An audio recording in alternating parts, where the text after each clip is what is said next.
Na aula passada, vimos a Torre de Hanoi.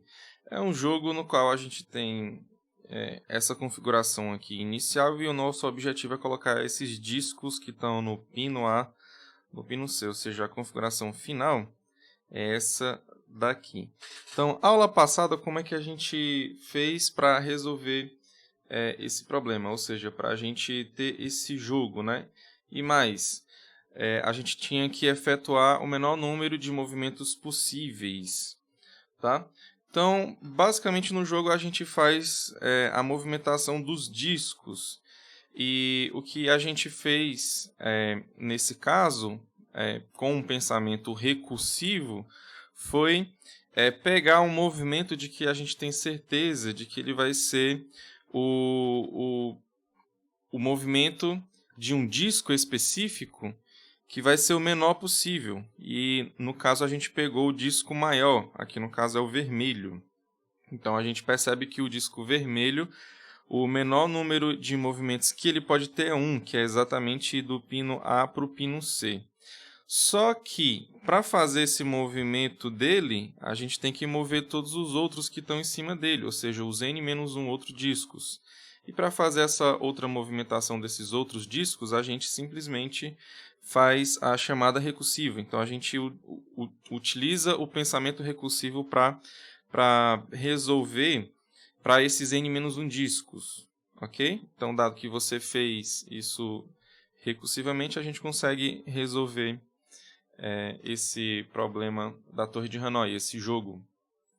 E na aula de hoje, vamos ver uma técnica de construção de algoritmos recursivos também, tudo bem? Que é divisão e conquista. Então, o que é um algoritmo de divisão e conquista? Basicamente, a gente tem as fases, no qual a primeira é dividir, você vai dividir o seu problema em subproblemas menores. Depois, você vai conquistar, resolver cada subproblema recursivamente. Então, você vai fazer chamadas recursivas aqui para esses pedaços que você dividiu. E depois você simplesmente combina, né? Você combina as soluções desses subproblemas em uma solução para o problema original. Então, vamos ver um exemplo de funcionamento dessa técnica aqui, tá? Desse tipo de algoritmo aqui. Então, suponha que você tem o problema da ordenação, ou seja, você tem um vetor que tem alguns inteiros e lá e você queira ordenar esse vetor. Tudo bem? Então, está aqui o seu vetor. Eu vou seguir a ideia do divisão e conquista. Tudo bem?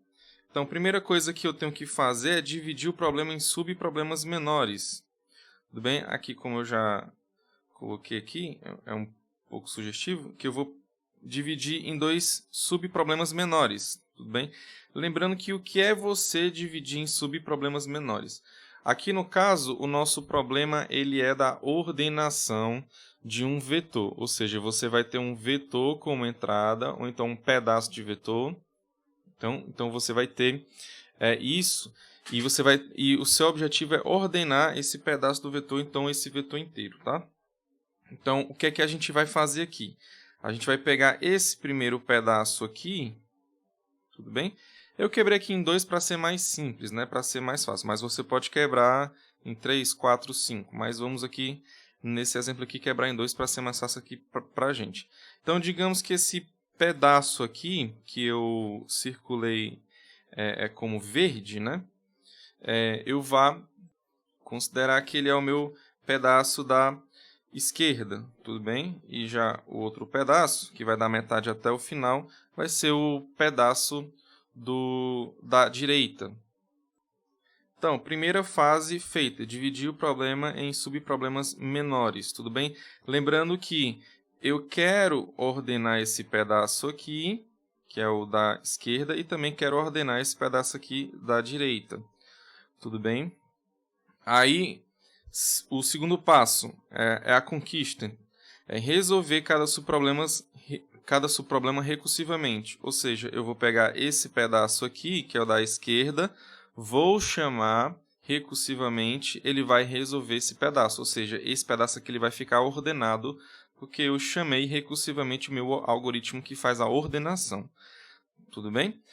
Então, lembra que quando a gente faz uma chamada recursiva do seu mesmo algoritmo, você está fazendo o que ele promete fazer. Aqui no nosso caso, ele está prometendo ordenar. Então, se eu chamar recursivamente para esse primeiro pedaço, ele vai ordenar esse primeiro pedaço.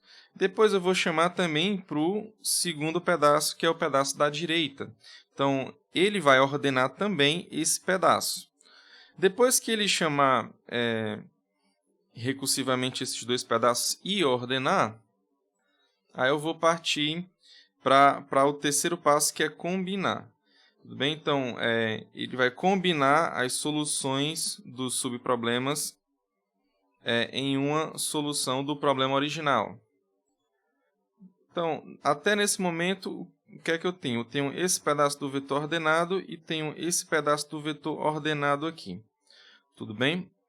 Então, como é que eu faço para deixar tudo ordenado agora? Primeira coisa, eu vou fazer um backup, né? Então, eu vou simplesmente copiar o primeiro pedaço em outro vetor que eu posso criar. Ou seja, suponho que seja esse daqui. Depois eu vou fazer a mesma coisa para o da direita. Tudo bem?